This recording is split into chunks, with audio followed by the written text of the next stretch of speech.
you guys doing? Mike here from Tires to Go, and today I'm going to inform you about the amazing tools that Tires to Go provide to get the customers what they need. As you know, we have the real same as cash, but we also have Snap financing. We use Snap pretty much to provide the customers the same equipment as they were buying cash on payments. Isn't that amazing? Pretty much what we do, you come indoors, we get you the application right away, we'll get you approved, and we'll get you the safe, affordable tires that you need and pay it off in 3 months. Simple, easy, affordable. Why not come to Tires to Go, where you get the real, same as cash.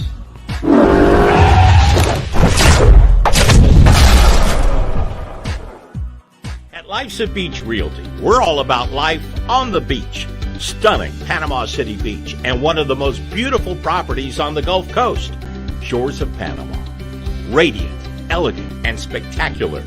Steps away from white sugar sand, every room overlooks the turquoise of the Gulf of Mexico. Come in for your tour today. Life's a Beach Realty is your gateway to Shores of Panama, the shores, and a whole lot more.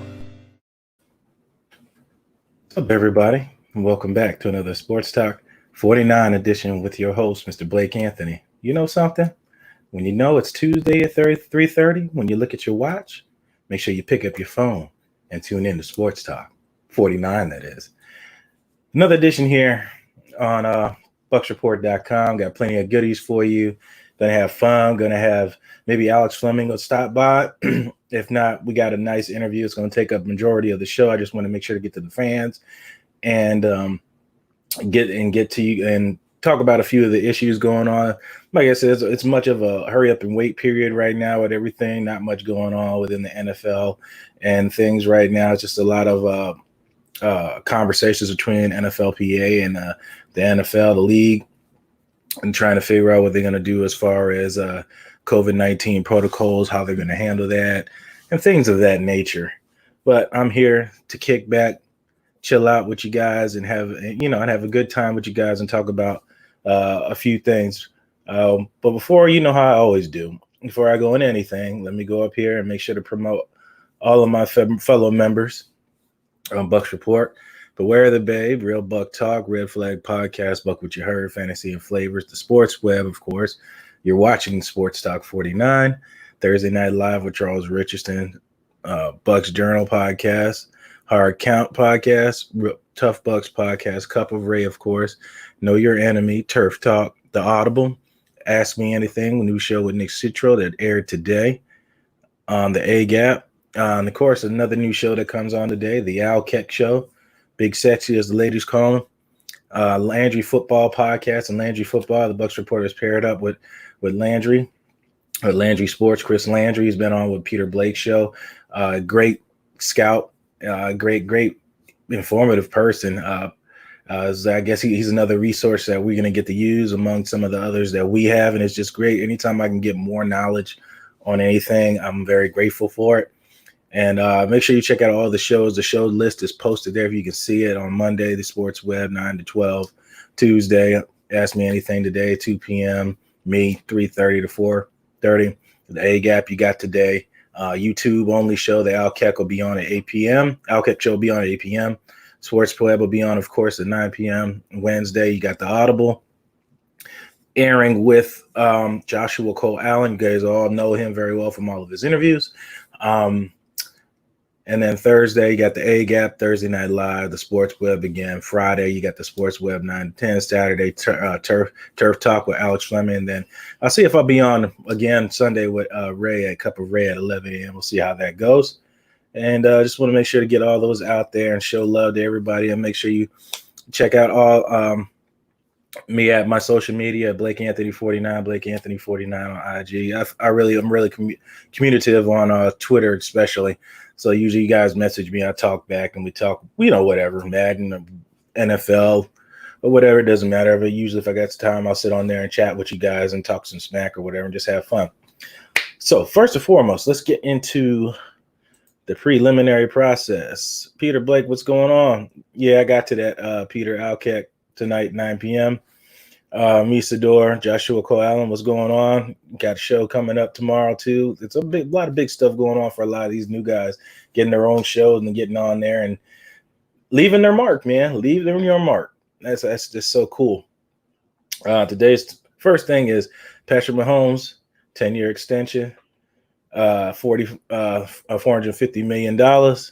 So let's talk about that a little bit. Let me get this up here. So let's go over to Mahomes' contract. Let me see if I can get this up for you guys. So what it says here, Mahomes signed a 10-year, $450 million contract. I think it was a $10 million signing bonus, $141 million guaranteed. I can't see because the damn thing is in the way. And then 2020 Mahomes will have an even base of $825,000 and a signing bonus of $10 million while carrying a cap hit of $5 million. But basically what the Chiefs have done here is basically front loaded everything for the next 4 years. 1, 2, 3. Yeah, for 5 years. Yep. So he basically got the $10 million signing bonus because he takes a base hit. He was already getting, I think, $5 million this year. The extension helps. He gets an extra 10 in the pocket to go get himself something nice. Take the wife out, or the girlfriend or fiance, whatever he's got going on there, or multiple girlfriends and a wife on the side, whatever he's got. And basically they owe Mahomes no money in 2025. They have no dead cap. So technically, if Mahomes doesn't live up to this contract, they can boot him to the curb. Otherwise than that, he's going to have opportunities to make almost $60 million and things like that. So it wasn't as bad as I initially thought it was. I was kind of on Twitter all willy-nilly about it. I mean, it's still a possibility. I mean, look at this contract. And what I think will happen with that, I think it will change the market. I think that happening is going to change the market because who's going to pay $500 million to quarterbacks when you can just rent a QB, kind of like what the Bucs are doing now? And somebody made a good point on Peter's show. They could possibly get Aaron Rodgers after they're done with Tom Brady, or Tom Brady's done with football. You can move on to Aaron Rodgers and keep up the trend of renting a QB to keep the continuity there going and not overspending and not really worrying about, a franchise QB of that nature, or draft a guy and have him sit all those years. And then when it's time to pay him again, he doesn't have that much regimen on tape, and you don't have to. I don't know. They have to. Tampa Bay Buccaneers have to figure out some type of system that you're going to do here, because obviously getting a franchise QB isn't going to happen at this moment because there isn't one on the roster currently.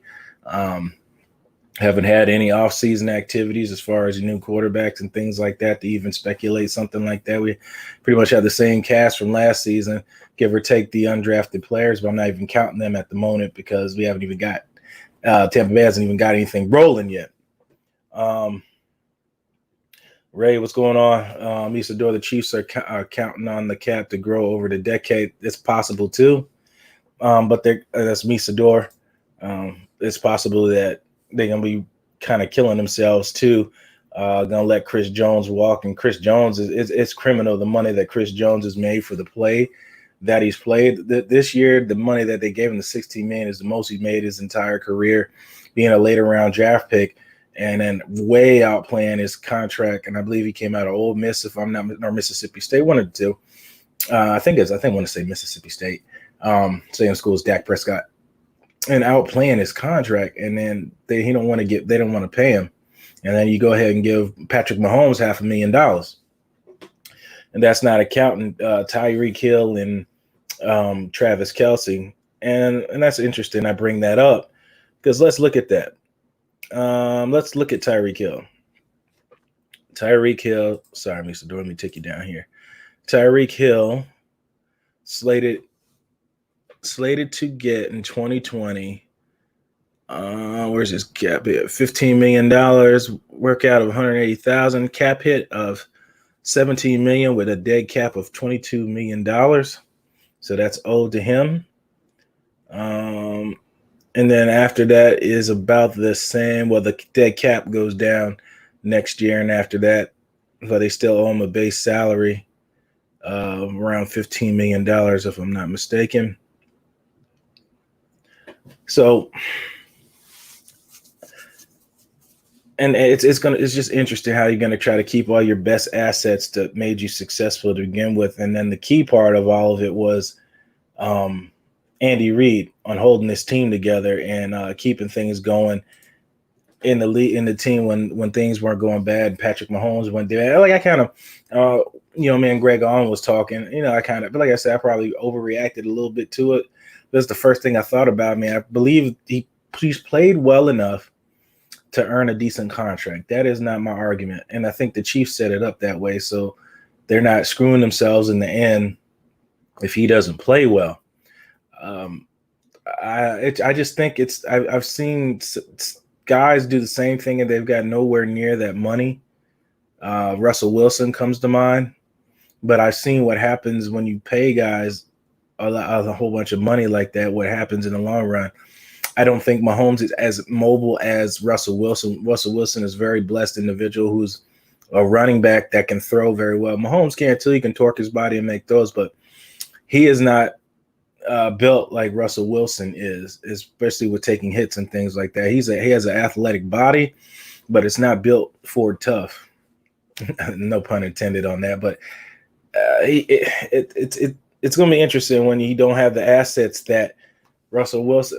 You're going to be like Russell Wilson with the Seattle Seahawks when your team is depleted for his contracts and things like that, and you got to stick with Doug Baldwin and Tyler Lockett and guys like that, guys that nobody else would pick up and put on their teams and use them as starters.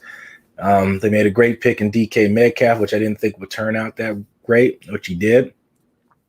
And they always find ways to use players and to their strengths and things like that. So that's kind of what Patrick Mahomes is going to have to do in the future. But I think with that contract, teams are going to not spend top dollar like that and probably try to keep guys in their own camp so you're not overspending, which you ended up hurting your totality of your team. And they'll probably try to rent a QB, which Johnny Dean said on Peter's show. They'll try to buy savvy veterans to manage games and not, and then let your running game and your defense and coaching win after that, which is not a bad scheme either. But it all depends on what you want to do. If you want to overpay the quarterback position to keep it and sacrifice the integrity of the entire team, or you want to pay your quarterback. I mean, or rent a QB. That's what I call it. Rent a QB for 2-3 years or 2 years or 1 year or whatever your plan is. So let me look at the comments here. Okay, Ray Kennedy, good stuff. Right. Let's go to Travis Kelce. Travis Kelce is somebody else I wanted to look at. Now, Travis Kelce spent a lot of his early years with Alex Smith as his quarterback. And this is all provided by Sports Track, contracts and everything. Travis Kelce has only like $2 million in dead cap. And then it's 2021, then 2022, he'll be a free agent. I believe Travis Kelce will be the first one out the door because I doubt they'll give him another decent contract, but somebody else will overpay unless he wants to stay there and play with Patrick Mahomes, depending on I guess it's all going to depend on the direction of the team and how's that going. But I predict Travis Kelce to be the odd man out. It's going to be interesting with Tyreek Hill, too, in a couple years. Yep, in 2 years as well. Yep, both players 2 years. Yep, I just want to see that, make sure. So it's going to be interesting to see what they do in that aspect as far as contracts in 2 season comes up. Doesn't they look like they have Chris Jones? Well, Chris Jones, I don't think has signed that yet, or if he has, they got him for another year. So I guess they're going to make another hard run in the 2020 season. And after 2021, 2022, they're going to have some decisions to make for that roster. Right. Other news, Arians, a lot of people are posting on social media about Arians, talking about he's not checking out because of the COVID-19 situation. Before we get into that, if you're just tuning in, I'm Blake Anthony. This is Sports Talk49, live on Bucs Report. Tune into the 65,000. Follow on Facebook, YouTube. Subscribe. Hit that subscribe button on YouTube. Tune in to all the great shows that we got going every single day of the week. Monday, Tuesday, Wednesday, Thursday, Friday, Saturday, even on Sunday. I can't sing, so don't quote me on that. And then we're going to get on here around here in the next few minutes. BenJarvus Green-Ellis played in the NFL from 2008 to 2013, from the Patriots 28 to 2011, Bengals 2012 to 2013. Career stats: 84 games, 3,914 yards rushing, 42 TDs, and he has the nickname of the law firm. And we will have him on here soon. But we just wanted to get to some of these fans on here, the guys on the internet and everything, YouTube, Facebook, and all the other social media sites. We get on here and talk to you guys. So what I was saying earlier, Bruce Arians, somebody he's not checked out, talking about COVID-19. Yeah, because his age and his health issues. So I mean, it's going to be kind of worrisome for him to make sure he stays safe and doesn't get his family sick and things like that. So I guess he's going to have to play it real cautiously, but that's why he got a lot of young men on his coaching staff. They can do the legwork for him. That's why you hire good assistants. So you don't have to put all the pressure on yourself, and you have guys that are familiar with the way you work, and they could continue the process in your absence. So I'm not too worried about that. Tom Brady, he made a comment on Tom Brady. He may not get sick because he is one of the healthiest. And BenJarvus, let me tell you, BenJarvus is a very etiquette. Like he speaks very well. He's very knowledgeable. He's going to talk about all of these issues that's been going on in the league. That's why I'm not really tapping into a whole lot of it. He's going to open up and talk about all this stuff and the way the players see this stuff. You guys are going to enjoy this interview with him. And he's going to explain a lot of that, what goes on with camp and things like that, fans not being in camp for an undrafted player and what it means and all that stuff, man. So it's going to be very interesting. Jeremy Sheets, we'll be interested to see what my homeboy will do when that phenomenal offense talent is gone. That's what I was just talking about. Then he has to deal with what Tom Brady did, throwing to guys like Chris Hogan. Yep, and made something out of them too. You're right, and that was Jeremy Sheets. Yep, that's what he's going to have to do. Not just Tom Brady. Like I said, Russell Wilson too. And Mahomes is agile, but he's not as mobile as Russell Wilson, if you get what I'm saying. Russell Wilson, he's very evenly framed, especially with bottom heavy. He can run really well with his legs and things like that and take some hits, things like that. It's all Tampa for the next 3 years. Justin Alexander. Alexander, what's going on, bro? What are we talking about? COVID-19. Yep. And Tom Brady out there training. And it's interesting how the media is backed off of it now. And that's something that's really important to me as far as being a media person. And I think the players and a lot of these guys I'm talking to now are starting to trust me and realize that I'm not here to try to cause harm to you. If they need help getting their side of the story out and things like that, I'm more than willing to help them and stuff like that. But the reason I bring that up is because it's one thing in media I said media has to have some type of accountability. And Tom Brady said it, make accurate reporting or be responsible reporting. We was talking about his OC, Josh McDaniels. He's talking about the relationship with them, and just people say that to get a story. I don't want to be that. I never want to be that kind of reporter to try to say things that aren't true or trying to be, an investigative reporter and try to get clickbait, and try to post a narrative. And the reason I'm saying that is because that's kind of what media did, Sports Center and all those big media outlets. You basically put Tom Brady as the villain for running these off-season workouts where you're throwing the ball. You're essentially practicing social distancing because you're throwing the guys passes that are already past 6 feet past you and things like that.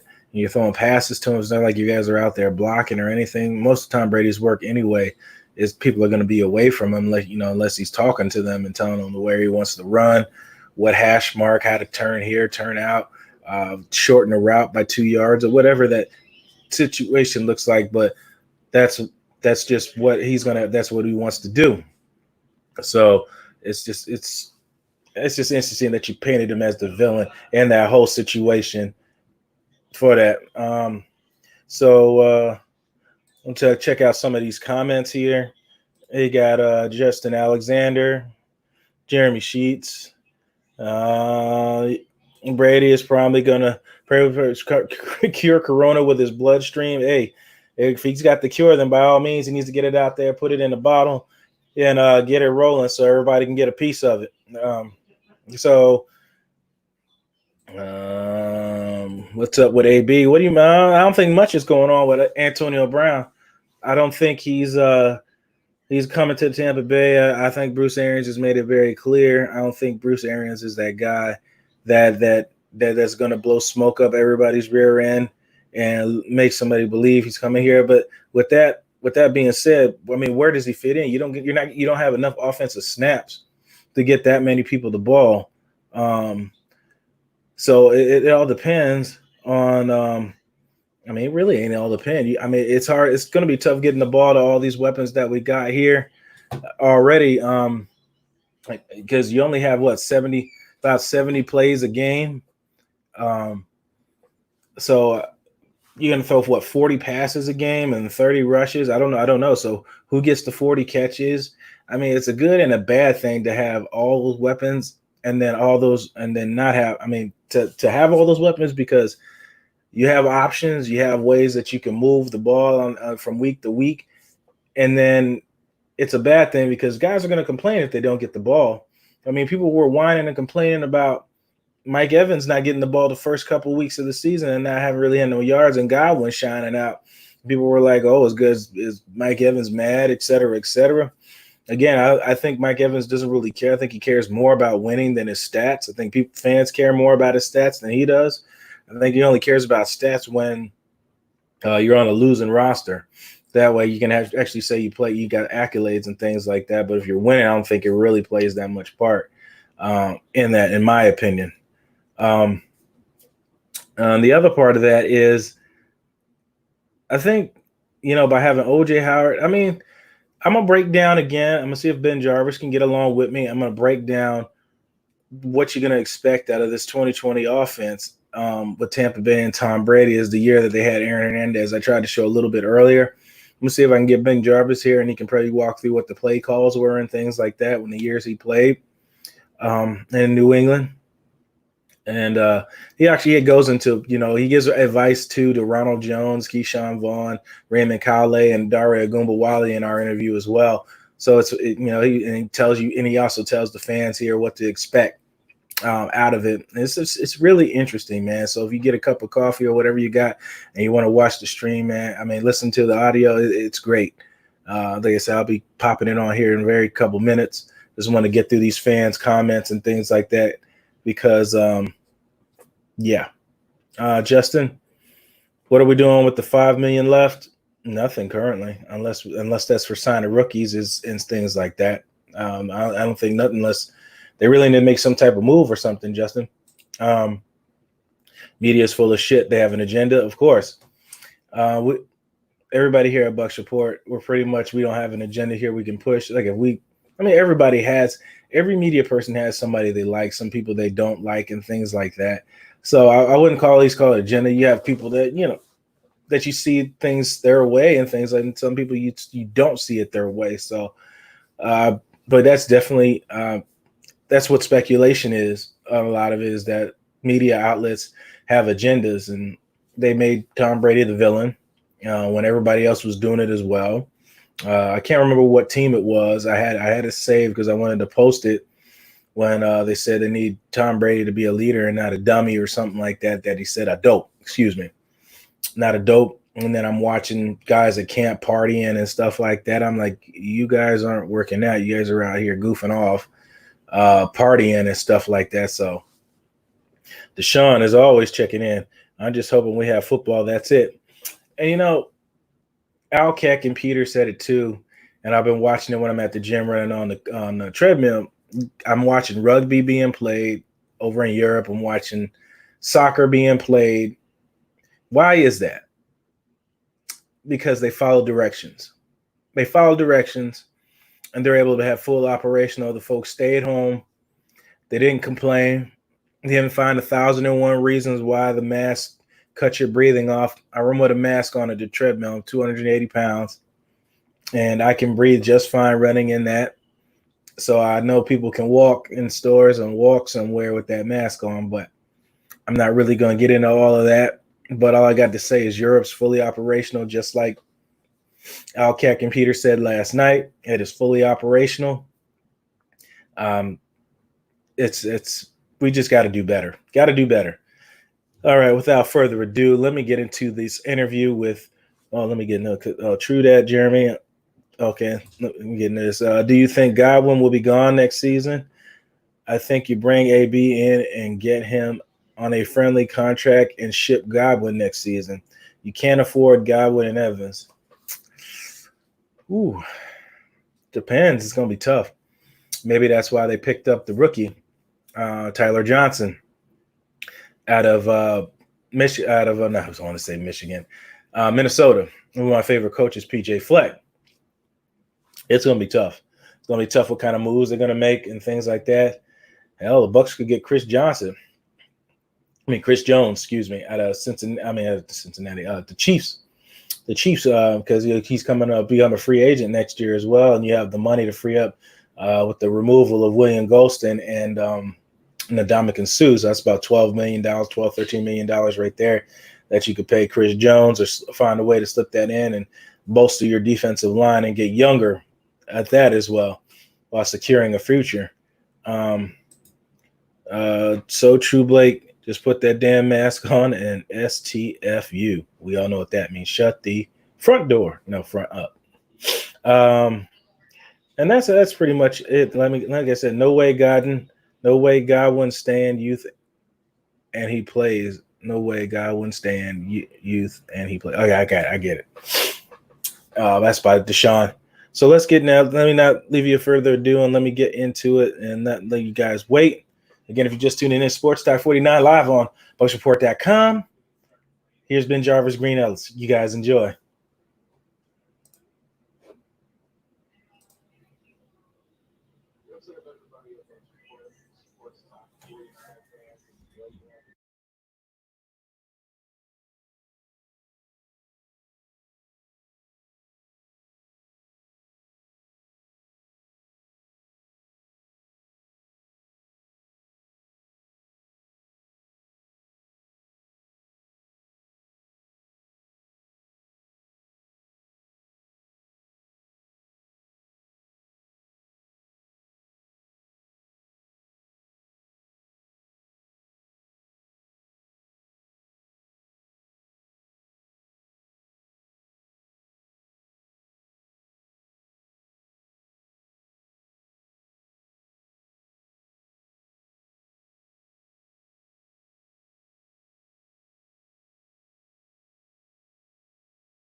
Okay, I thought so. I was heard somebody couldn't hear the interview.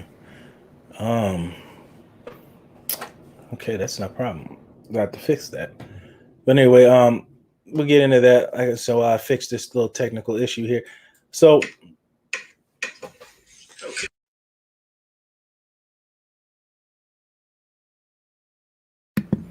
There we go. Technical problems, man. But you always got to work through them.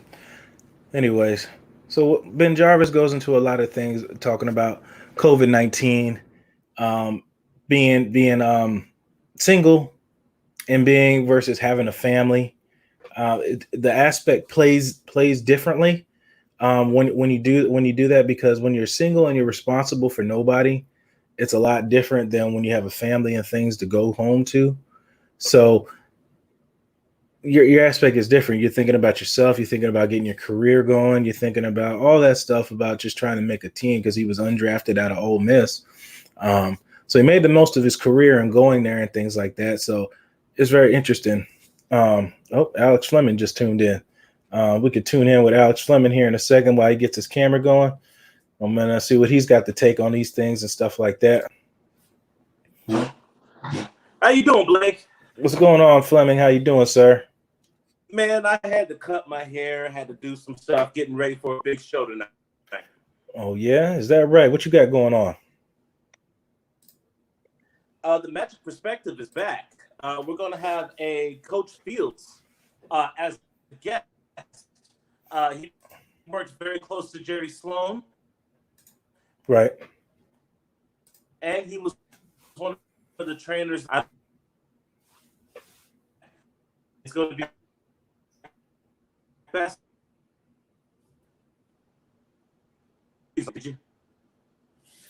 So, Alex, you're kind of breaking up there. Can you hear me? Say, I can hear you now. Okay, excellent. Basketball coach, Mr. Fields, worked with Jerry Sloan, Steph Curry, quite a few other players. Utah, talk about their seed, how things are going to happen. I don't want to give away the whole show, but it's going to be great. It's awesome that you're getting back to the Magic Perspective. You and your crew down there. Well, I would say up there. It's in Orlando. You guys are doing great things with the NBA, getting interviews with Greg Popovich, who's been very vocal in the whole Black Lives Matter and social injustice movement, which he's always been. And things like that. You guys doing great things like that, great things out there. And I'm glad that it's getting back and you guys can get back in the field and do what you love. I'm glad to see that that's back rolling now that everything's in your home court too, which I know you're happy. Everything's in Orlando. So you guys got a whole lot going on. I only have one NBA player that I've been keeping in contact with, and that's Montez out of Los Angeles Clippers with the Clippers. So Montez Harrell. Yep. Out of the Clippers. So, we were talking beforehand with the NBA and what the communication was with the players and things like that. And what he had told me up until recently, that there was no communication, nothing really going on at the time. But now we're seeing everything now. And, he's posting his videos and stuff like that down there. They're working out, doing practices and stuff like that and trying their best to work this bubble. But, as I was just saying earlier, I don't know why the audio wasn't coming through for you guys with the BenJarvus Green-Ellis interview. It plays a part even for all athletes. Like he said, the key part was being a single man is different than being a man that's got families, because when you're single, you don't have those things to worry about. You have a wife getting sick, worry about kids getting sick, and your aspect is different. That's why you can see these players that are opting out playing now, which I could totally understand. Money isn't everything, versus health, especially with some people who are compromised with their health situations. So, it's definitely understandable. And I can't be honest and say that he needs to play just because he makes millions of dollars. It's ultimately his life, and he's got to live with the decisions that he makes, and whether they're good or bad, it's up to him. Absolute truth. Absolute truth. You got the law firm on your show? BenJarvus Green-Ellis? BenJarvus Green-Ellis, man, that guy, plethora of information, man. Plethora of information. Excellent. It should be on the full interview should be on YouTube. You can check it out on Bucs Report on YouTube. The full interview's there. Like I said, you're gonna hear stuff about Tom Brady.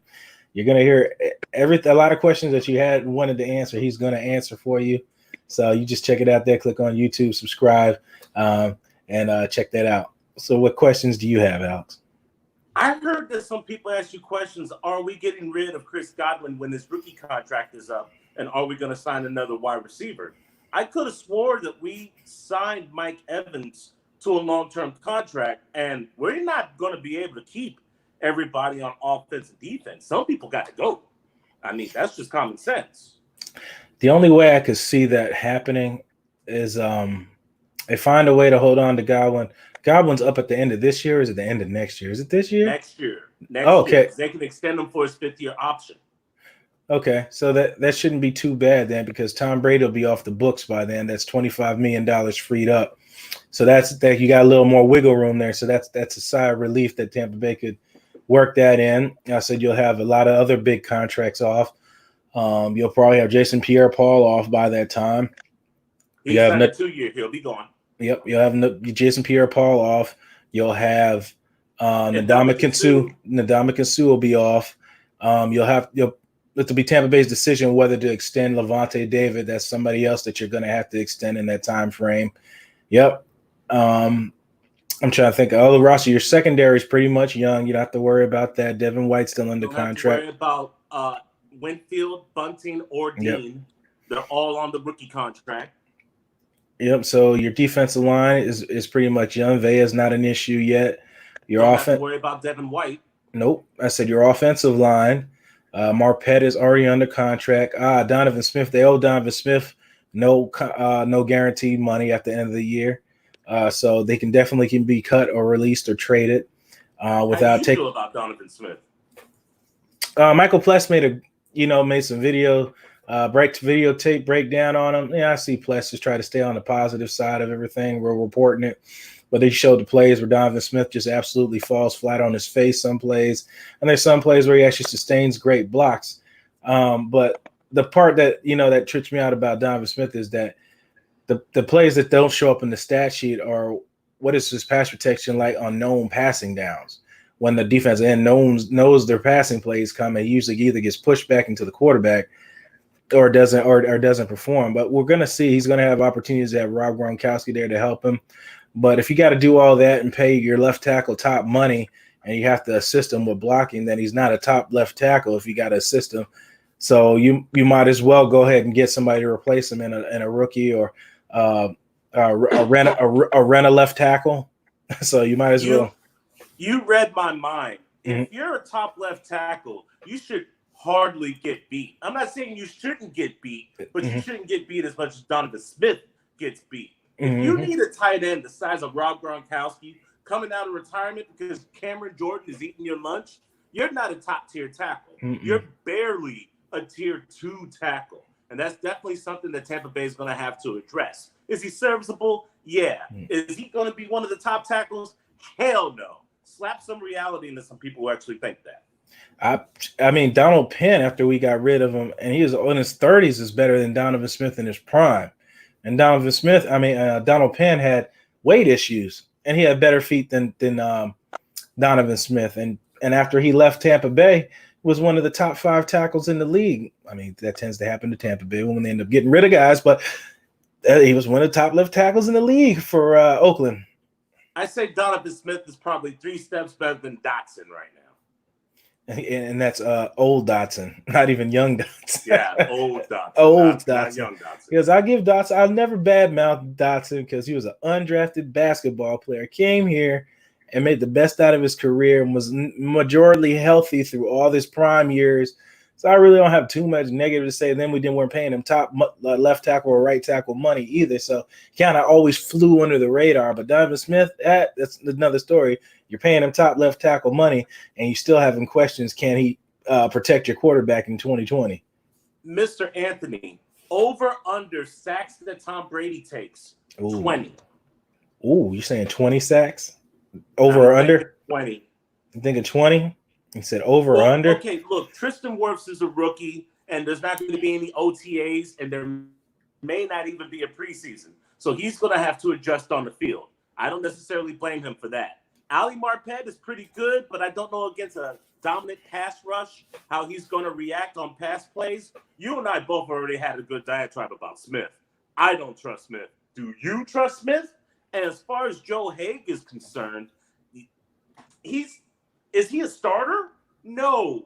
So since he's not a starter, but he's going to be getting playing time, can you really trust him against defensive elite?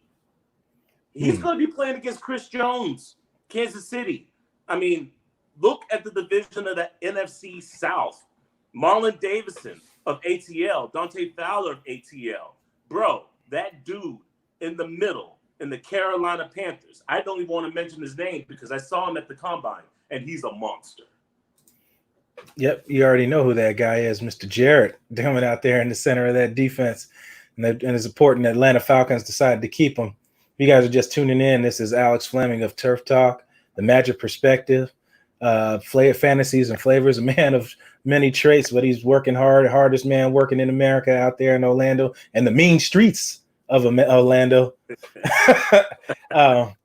Do I trust him? And you said over and under a sack, 20 sacks. I hope not. I hope he gets the job done. I know Arians and Tom Brady is going to find a way to protect him.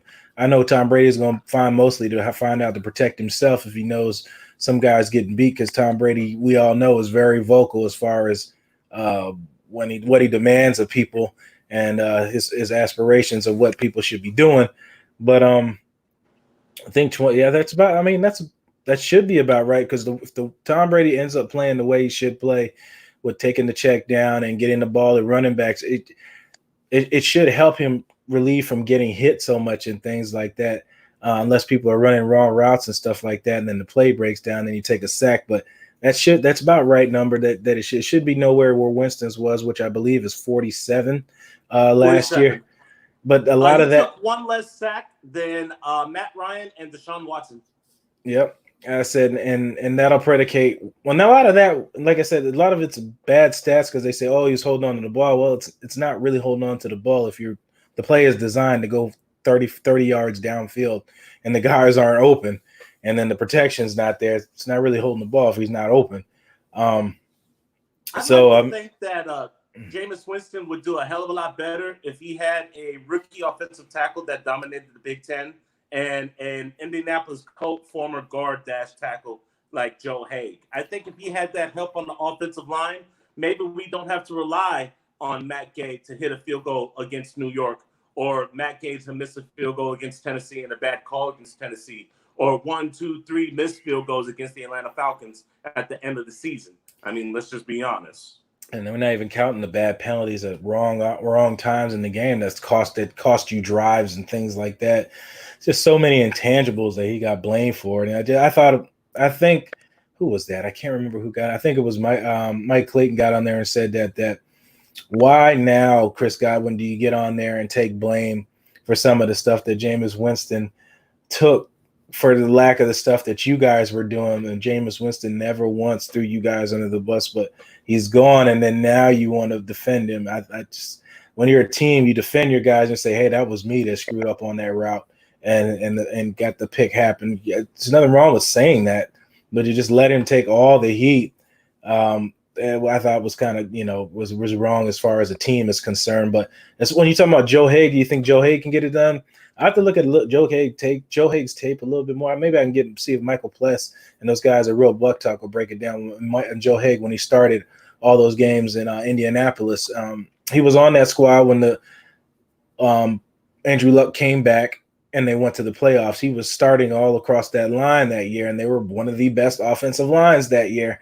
And a lot of it came because he was a starter. So I have to really take a look and see how well he doing up against top competition and see who they played that season. I really don't remember who the Colts played that year, but I'm sure they played some tough competition because they played Jacksonville twice this season. So you got to go up against Calais Campbell and those guys. So I know he didn't play no scrubs all year long, but I have to see how he did individual and see how he's going to do in the SEC, as BenJarvus calls NFC South now, the SEC. See how he does up against that competition. I find it ironic that a lot of SEC players are now in the NFC South. It's like if you stop and look at the linebacker core and the defensive line, a lot of SEC players, not a lot of skilled players from the SEC. A lot of them are stuck in the AFC West, like Clyde Edwards-Helaire and others like Henry Ruggs. We could go on, Jerry Jeudy. But as far as the defensive line and the secondary and linebacker core, yeah, SEC represents in the NFC South, and it's dirty down here. What are your expectations for Atlanta? Do you see them breaking through, or are they the third team in the NFC South tier? Atlanta, they're never consistent. It's always up or down, and I think the ownership is having questions with their coaching staff right now, and because I think head coach, I forget his name right now. Dan Quinn. Dan Quinn was asked to step down some of his roles last season or take over or to ask to step away from the defense, and Raheem Morris took over and things like this. So I think there's a lot of questions going on like there. So I think somebody's about to get fired somewhere sometime down here in the near future if things don't turn out right. If you're asking me what I think the Falcons will do, I know they bolstered their defensive line because it's important to get to the quarterback in this league, and it's important to protect your quarterback because they spent a lot of picks this draft and getting defensive line. They spent a lot of picks last year on getting offensive line. I believe they picked 3 last year, if I'm not mistaken. What I think they'll do, Lindstrom and McGrary. Yep, I think they'll finish. Third in the division. I don't think the Panthers beat them. I think Panthers finished last in the division, and I think the Falcons will finish in third. Okay, we're almost on the same wavelength. I believe the Panthers are going to finish better than the Falcons. When Chris Lindstrom and Caleb McGrary were both on the field for the Atlanta Falcons, they went on a 5-game winning streak at the end of the year. You see who they signed for the secondary, bro? AJ Terrell and this Hall guy from Wyoming, both getting lit up and burnt like toast. Oh my gosh, especially the Clemson corner. Yeah, the Clemson corner. He was the one that got roasted. Put him in the division with Mike Thomas, Chris Godwin, Mike Evans, and DJ Moore. I mean, why would you do this to this kid? And then ask him to be a number 1 corner or whatever you're going to ask him to be. I think he was. I think I'm going to limb here. I think it was number 6 in the bowl game. If I'm not. I can't remember exactly. But Terrell, at one point, he was projected as being one of the best corners, and then had that bowl game where he just got absolutely destroyed in that game. Chase and Jefferson from LSU just crushed his hopes. My God. And if you're getting beat by those guys, and they're not even excellent route runners, you got beat by those guys. I'm just like, what's going to happen to you on a pro level? Exactly. They did him a disservice. Atlanta wasn't able to get Jeffrey Okudah because he went too high. That's understandable. They were looking at C.J. Henderson, but Jacksonville trigger on that. And instead of getting another shutdown corner, you get a guy that's big, but it's not going to be able to run with some of these thoroughbreds. And you just think Atlanta's just going to be serving toast every home and away game, just serving toast. Yep, absolutely. So what do you got? What do you got as far as who finishes first and who finishes last in the NFC South? Well, I know this is the Bucs report, but I'm going to keep it real. Mm-hmm. If we couldn't stop Michael Thomas without a second wide receiver, what the hell makes you think we're going to stop Michael Thomas when he gets some help at the second wide receiver? Which he does. Emmanuel Sanders is no joke. Nope. He's legit. Even at 800, 900 yards a clip, you can call him a better Calvin Ridley. That defense of New Orleans hasn't gone anywhere. Their secondary with Marshawn Lattimore only got better with Malcolm Jenkins and Janoris Jenkins. And the linebacker core got a hell of a lot younger. You got the Mario Davis now with Joe Bashi and Zach Bond, who were probably 2 of the best tacklers in the Big Ten Conference. So who's to say that New Orleans is going to take a step back? I believe they know this is Drew Brees' swan song, and they're going to be coming because Tom Brady, Drew Brees. Last time they met, Tom Brady beat Drew. And I don't think a lot of people like Tom Brady, bro. I mean, I know he's a Buccaneer now, but let's just be completely honest. Before he was here, how did we all feel about Tom Brady? Now that he's here, how do you think they feel about Tom Brady? Well, I know they definitely don't like it now that he's in Tampa Bay now, especially after he left the high horse in New England. As I said earlier, the media definitely posterized and made Tom the face of the face of the enemy with him practicing out there with his teammates when everybody else in the league was doing it and doing other things too while they're doing it. But you use Tom as the bad guy. You use Tom Brady as the bad guy. And that's all everybody remembers is whose face you put on there and what he says, regardless of everybody else in the league was doing it as well, the other stars. But I think the media plays a lot of part in that and keeping the hate going on Tom Brady, even though he hasn't done anything for anybody to be hating him. You know, I don't seem to understand how Russell Wilson can throw passes to Mr. Big Chest or how Joshua Allen can throw to his second and third wide receivers, or how Jalen Hurts can throw to some guy who makes anti-Semitic comments and everything's okay. I'm not going to mention his name. But when Tom Brady works out with his team to try to make everybody on the same page, it makes front page news. I mean, guys, back up. We're trying to win a ring. Yep. They're trying to build a ring, and everybody knows that's how Tom Brady is. He expects perfection. And BenJarvus said it himself best. He said something you may not know. He said about Tom Brady. He said he has a lot of books. He reads a lot of books. And he takes quotes from these books, and he says these things to us all the time, and try to get us motivated and things like that. When he said that, the first thing that rang in my head is like, I know where he got that from. He got that from the Big Tuna, Bill Parcells. Bill Parcells used to do that. He was a motivator. He would read steal quotes and find ways. I think the funniest thing I heard about Bill Parcells that he did was Lawrence Taylor couldn't beat this left tackle. I can't remember if it was the Chargers or whoever it was. He had problems beating this left tackle. So Lawrence Taylor went to his locker and saw a plane ticket sitting in his locker. So he looks at Bill Parcells and says, "What the hell is this?" I'm sure there's another choice of words because we know how LT's mouth was. I'm paraphrasing a little bit here. What the hell is this?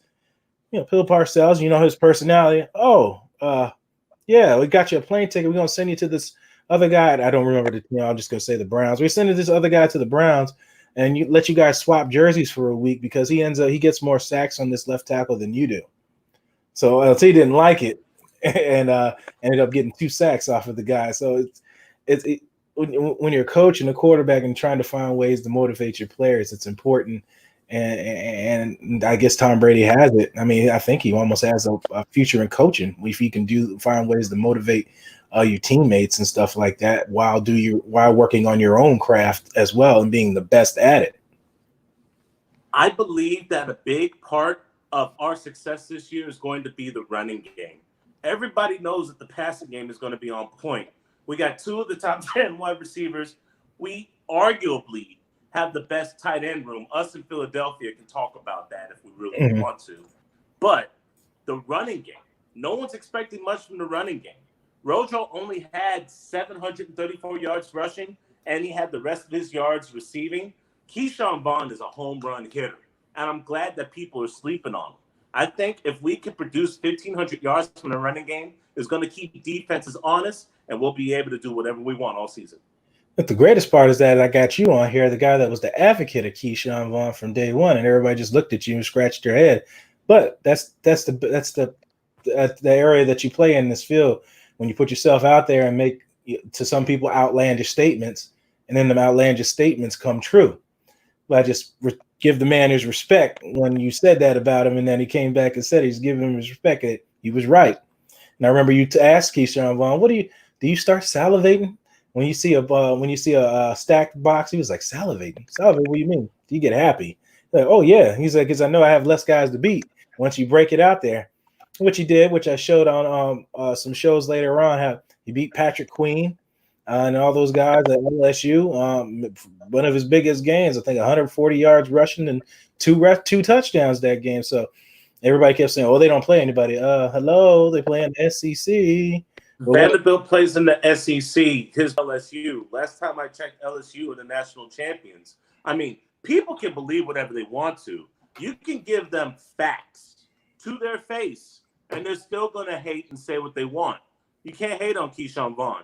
He was an excellent deal and the 3rd round spot because we got him in the 3rd because Antoine Winfield is that silent but cold safety that we so desperately needed. We did this draft right. Yep. And see, I hope they really do focus on moving the ball on the ground somewhat, or finding ways to let me not just say that, find ways to get the ball to the back so the back can get into space and make plays. It doesn't always have to be a handoff, but it's got to be some type of plays to the back so he's able to make plays with his leg and make guys miss. And I know when Javis was here, he said it several times that the running game is important. It takes a load off of him. So I'm sure Tom Brady's going to find ways, and Byron Leftwich are going to find ways to get the ball out of Tom's hand and get the ball in these guys' hands and let their legs do the work and take some of the burden off him because he is 43 years old and doesn't need to be carrying the load. And I found what the quote that BenJarvus said that he always still remembers to this day that Tom Brady told him. He said, if you always do what you've always done, you'll always get what you've always got. And he said to this day, he said BenJarvus still remembers that. That was one of the first things he said to him because Tom Brady was his first quarterback, first leader that he ever knew. And he was an undrafted player out of Ole Miss. And I asked BenJarvus as well, what is your advice for Ronald Jones and his running back core? He chuckled and said, know your pass blocking assignments. That is your first job. Know your pass blocking assignments. He said as far as route running and everything like that, he's like, it's only so much that running back can do out of the backfield. So it's pretty much interchangeable. He said, but this is key too when we were talking about Jameis Winston and things like that from Tom Brady. He said, when you change, we change in the huddle. Tom will come into plays in the huddle and change plays. He's like, hey, I want you to run that 2 yards shorter. I want you to be right here on this play on this next series. I want you to do that. He's like, so if I come out there and I run 6 yards and Tom wanted me to run 4, that's a second and a half that Tom could have got the ball out and he got sacked. Now, the part that I really enjoyed that he said was this. He said, now that I ran the route 6 yards instead of 4, I've allowed my quarterback to get sacked. Now I've let my offensive line look bad. I made Tom Brady look bad because I wasn't where I was supposed to be. He took accountability for knowing that he didn't run something right. So that's why I said that earlier about when Chris Godwin and all those guys wouldn't stand up when they know they screwed up and left everything on Jameis Winston, and that the media ate it up and the fans ate it up. Granted, Winston had some of his own faults. It's not all on them, but it's taking responsibility, and that's going to happen here with Tom Brady. I find it funny that they took a lot of the responsibility after Jameis was already gone. It's a little bit too late then. They had nothing but great things to say about him when he was a teammate, and then they have regrets after he's no longer a teammate. They won't get away with that accountability with Tom Brady. Tom Brady's going to hold them accountable. Tom Brady's going to call them out on and off the field. And I guarantee you they're going to be surgical whenever they play because they don't have a lot of wiggle room. That Denver game, week 3, is not a gimme. I'm not sleeping on the Carolina Panthers. No. They're rebuilding, but I'm not sleeping on them. I've already mentioned Kansas City. Aaron Rodgers has a tenacity for beating teams that are better than his squad. So there's no way, shape, or form we should let Green Bay off the hook. Our first showcase is a Thursday night against the Chicago Bears. I don't care what you think about Mitchell Trubisky or Nick Foles. That defense is for real. Yep. So up and down, we have games that are challenging. Yep. With the addition of Khalil Mack was the icing on the cake. And you saw the result when Mitch Trubisky just doesn't turn the ball over. They were damn near Super Bowl bound. So Mitch Trubisky and the offensive coaching staff can get the ball rolling. I mean, I know Peter and Al were talking a lot about that, and I'm a Tar Heel, so I know if anybody knows about the UNC Tar Heels and the way Mitch Trubisky played and what he's used to playing with, it's me. And he doesn't need those star wide receivers because he didn't have it at UNC. We had Elijah Hood in the backfield, which you guys saw play for the Vegas. I think it was the Vegas team, and Josh Johnson and the XFL. They had Hood. He had Elijah Hood, which was a beast running back at that time, and he had Mac Hollins, who won a Super Bowl with the Eagles, was 6'4" walk on. You had Ryan Switzer, who's now in Pittsburgh, that was drafted. I can't remember who picked him up. Former Cowboy. Yep, Dallas Cowboys originally had picked him up, and he ended up going there. And then he had Ricky Pearl's son as well. I don't know where he's at right now. I don't know if he's still in the league. But the point is that he didn't have really stud wideouts. Oh, and Bug Howard, another 6'4" receiver, which wasn't a blazing speed. So he really didn't have a whole lot of wide receiver options. I guess his decision-making was a lot better on there. Maybe the game was slower for him and things like that. I'm not really sure what's going on with him coming out there because sometimes he just looks absolutely lost and flabbergasted out there. sometimes a lot of what Tony Romo would get in big time situations, just make some bonehead plays, but then you would make some crazy plays using your legs. So it's just, I don't know. And then you have a Nick Foles there. I don't know what he's going to do if you're going to run the RPO, because that's exactly what he was good at in New England. Are you going to run that RPO offense? Because that's what everybody's that's the Nick Foles everybody's expecting, that kind of Nick Foles, but you're not running those plays that he's excelled at, because he was destroying people in Philadelphia with handing that ball off to Jay Ajayi and Smallwood, and then Dawson dumping those passes off to the big wideouts and Nelson Aguilar out there in Philly. Let me ask you a question, because he has weapons around him with David Montgomery, Tariq Cohen, Allen Robinson, who does not get the respect that he deserves, and about 8 or 9 tight ends. I'm only expecting Cole Kmet to break through. 2017 draft day, they select Mitchell Trubisky over Deshaun Watson. Oh, Lord. That's question number 1. Why?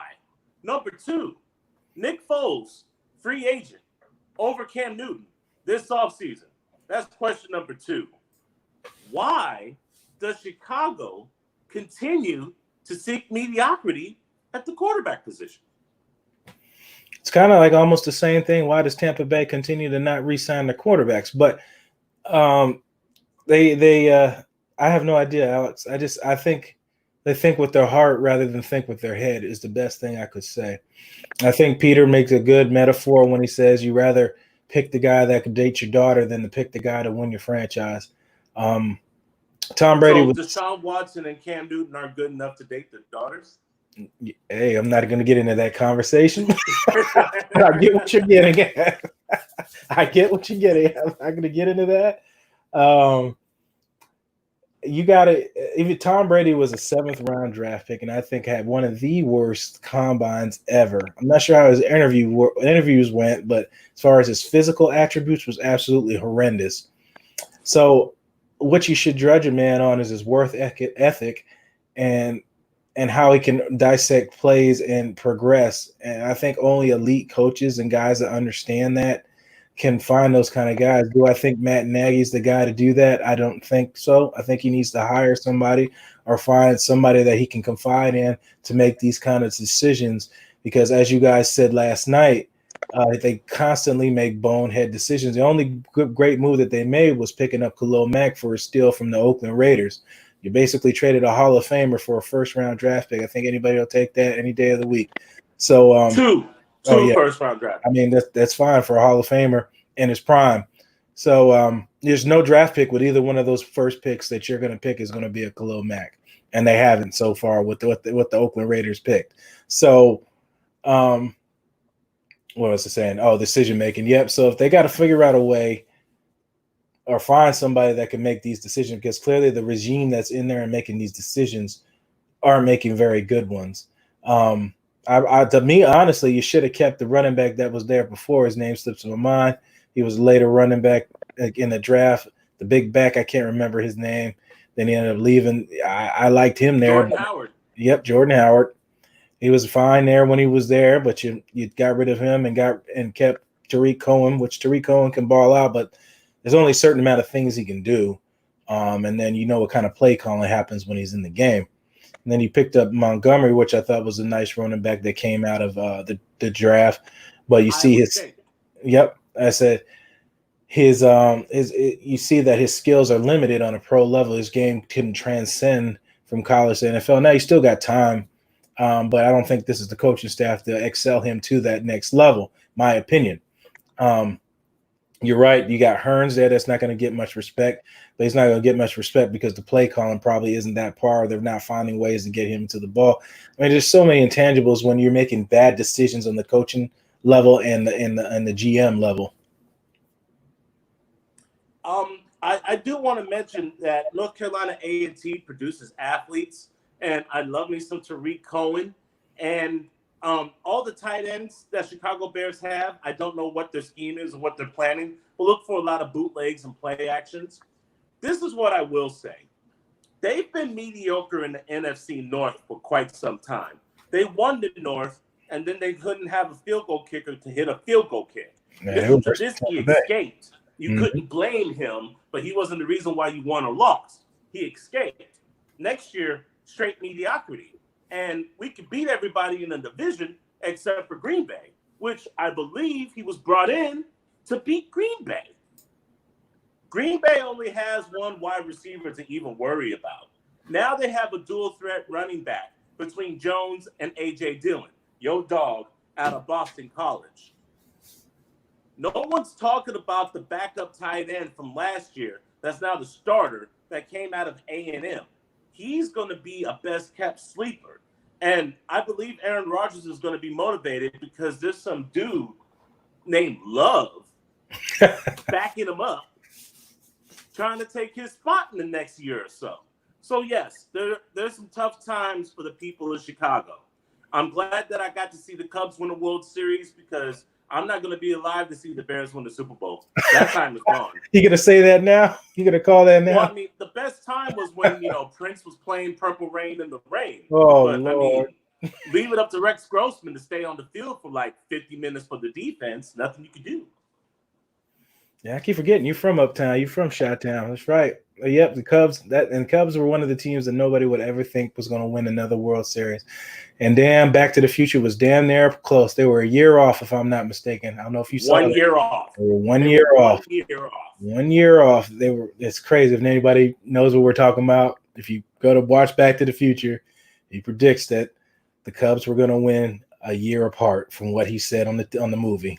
Go see it for yourself. Bro, Back to the Future and The Simpsons. Scary. Simpsons have talked about so much stuff that's come to light. It's almost damn near ridiculous, especially with the Donald Trump one. Holy crap. It's just like, oh, man. So if you're a fan of The Simpsons, you know there's more to come. Are always more to come. Simpson, the longest running series, still going. Just never enough material. It's just funny that you watched it for all these years and these guys never get older in the show. That's the part that's funny. Maggie should be dateable right now, bro. No, she should be. At this time, she should have her own show. She should be the new Marge with her own family. Bart and Lisa, the whole crew. The dogs should be dead. Dayton and Springfield. Yeah. Maggie Simpson story. Uh, Let me ask you one last question before I got to go because I got to get ready for my show tonight. Rookie wide receivers coming out of this year's draft. I got to interview a lot of them, but when it comes to who's the best or who to expect most from, who would you pick out of Justin Jefferson, who landed in Minnesota, Jerry Jeudy, who landed in Denver, CeeDee Lamb, who landed in Dallas, or Henry Ruggs, who is now in Vegas? Who to go with? I'm trying to think of the offenses. That's what I was thinking as you were saying it. I was thinking the offensive schemes before I just say, whatever the most popular name is, which most folks will do. But you got to kind of change that now because where they're at now and the way they call schemes. Ooh. So I most want to say Denver would see if they're going to go vertical passing. I'm not sure what they're going to do with Locke or not. Flacco's still there, ain't he? Yeah. No, Flacco gone. That's why. Flacco's gone, yeah. Flacco is now a Jet behind Darnold. Imagine that. Yep. And he's out there with the guy we interviewed down at the Combine, James Morgan. James Morgan and Denzel Mims. Yep, and Mims. And they got my friend's little brother, and I picked him up, was played at Florida State, and went to Western Michigan. Well, I mean, not Western Michigan, West Virginia. So let me see, wide receiver. I almost want to say Dallas with CeeDee Lamb because they run the ball a lot. So he'll have opportunities that he's going to get a lot of time to be one-on-ones. I'm not just picking it because CeeDee Lamb. I'm just thinking of the offenses.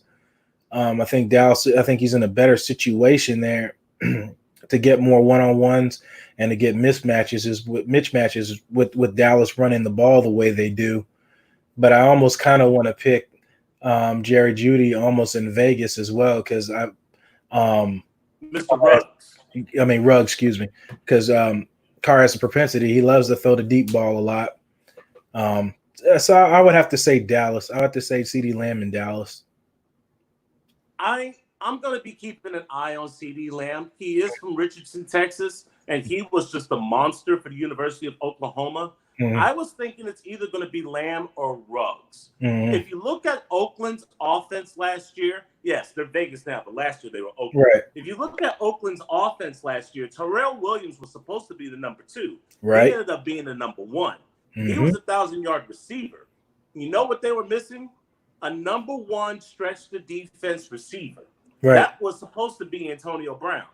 Now, if Henry Ruggs can come in and take that spot, I can see them having a very explosive offense with a possession tight end and Darren Waller, and Josh Jacobs reminds me of Marcus Allen before Nicole Simpson. I'm just saying, Vegas looks amazing. I agree. And I think they can get things rolling there and everybody can stay healthy and get the offense fully functional, and John Gruden can not make all the crazy faces that he always does. I think their team could get rolling. But I appreciate you having coming on today, Alex. I'm going to get out of here. I think we're past our time. We got to do more of these. I know I'm trying to get out here and get more on everybody's show and get out here more, especially, with this dead time in the league, especially COVID-19. It's just been so crazy. As we all be out at somewhere, what was it, Fergs, and we would all be out somewhere doing live shows together. But we got to deal with what the new norm is now. So it's what it is. Keep the faith. Wash those damn hands. Mm-hmm. Oh, and I love what you said earlier. It's not about you. It's about everyone around you. Yep. Wear a damn mask. Yep. That's what people are forgetting. They think that asking you to wear a mask is taking your civil liberties. You didn't pay much attention in history class if you think asking you to wear a mask is taking your civil liberties. That's all I'm going to say on that. Alex, appreciate you coming on. Where can they find you and find your content at, and what you got going on later today? Later today, the Magic Perspective will be back. We'll be talking to Coach Fields. We'll be talking basketball in Utah. I'll have my perspective later on tonight. I was with the Sports Arena last night. We talked about Cam Newton, a couple of teams, Washington, and all of their unhappiness. Tomorrow, you can catch me on the Sports Web with Peter Blake. Thursday, Sports Talk Unfiltered. Friday, I might be making an appearance on Chris Pirtle's show. And Saturday, Turf Talk, Sports and Politics. They said the uncomfortable conversations, the conversations nobody wants to have. Somebody's got to do it. Might as well be you. Might as well. So thank you, everybody, for tuning in. This is Alex Fleming. I'm Blake Anthony. This is Sports Talk 49, live on BucsReport.com. Check us out. I left the list up for everybody's show, so there's no excuse why you miss it. Tune your clock, tune your cell phones. Make sure to check out all these guys as we're giving you content 365, 7 days a week, going hard with our regular lives and our internet lives. We all know those are two different things. All right, guys, y'all stay safe. God bless, and fire those cannons.